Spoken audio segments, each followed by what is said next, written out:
আপনারা আজকে দেখতে পাচ্ছেন আমাদের গতকাল আমাদের ইন্টারিম গভর্নমেন্টের সাথে আমাদের মহাসচিব সহ আরো কিছু নেতারা আমেরিকা গিয়েছেন, সেখানে জাতিসংঘে গিয়েছেন, যেখানে আপনারা দেখতে পেয়েছেন যারা চোরাগুপ্ত ভাবে এখন বিভিন্ন ভাবে মিছিল করছে, ঝটিক ভাবে যেখানে আন্দোলন করছে, যারা বাংলাদেশকে অস্থিতিশীল করার চেষ্টা করছে, তারা এখনো সেই চোরাগুপ্তার মাধ্যমে হামলা চালছে।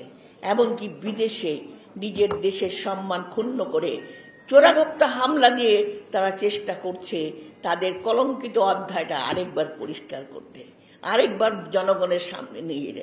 তারা এখনো বিশ্বাস করে না যে তারা অন্যায় করেছে, এত রক্ত এত কিছু, কিন্তু এখনো বললে কোথায় আমার সোনার বাংলাদেশ তো সুন্দর ছিল।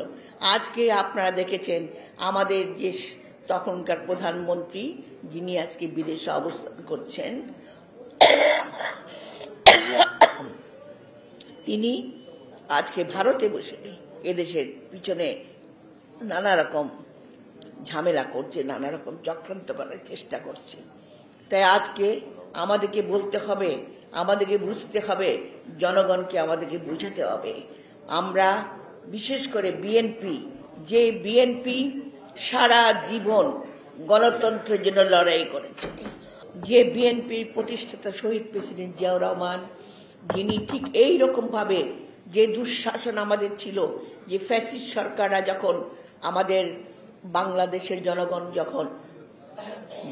যখন পাকিস্তানি বাহিনী যখন গণহত্যা শুরু করে, বিদ্রোহ ঘোষণা করে, দেশকে স্বাধীন মুক্তিযুদ্ধের ডাক দিয়ে দেশের স্বাধীনতা ঘোষণা দিয়ে তিনি সেই সময় দেশের মুক্তিযুদ্ধে লড়াই করেন।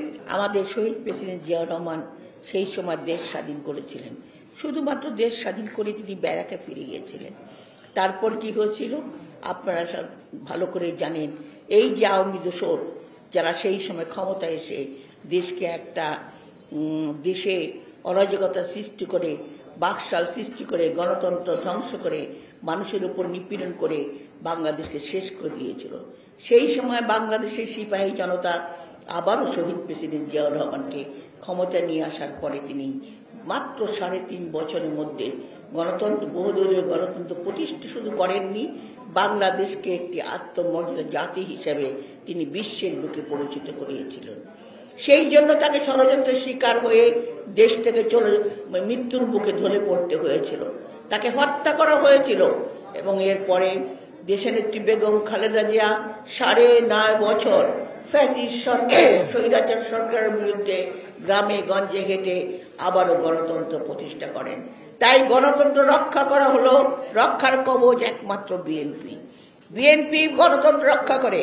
আমরা জানি গণতন্ত্র মানে সবাই সব কথা বলবে, সবাই যার যার মতামত দেবে, কিন্তু এখানে একটি দেখা যাচ্ছে আজকে পিআর পদ্ধতির মাধ্যমে সেই ফ্যাসিজম আবার নিয়ে আসা। তার কারণ আমরা দেখেছি ইভিএম এর মাধ্যমে আমরা এক জায়গায় টিপলে চলে যাচ্ছিল আওয়ামী লীগের কোটায়।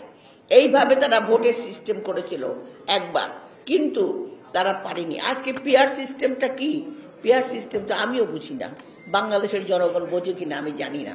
শুনেছি কোন প্রতীক ছিল না, প্রতীক থাকবে না, দলের বিরুদ্ধে দলকে ভোট দেবে। আমি যদি আমার ভোটের অধিকার, আমি যদি আমার পছন্দ মতো লোককে ভোট দিতে না পারি, তবে সেই ভোট আমি কেন দেব? আমার তো ভোটের অধিকার রইল না। এই লক্ষ্যে তো আমরা এতদিন আন্দোলন করেছি, ভোটের অধিকারের মধ্য দিয়ে সত্যিকারের জনগণ সরকার প্রতিষ্ঠা করা।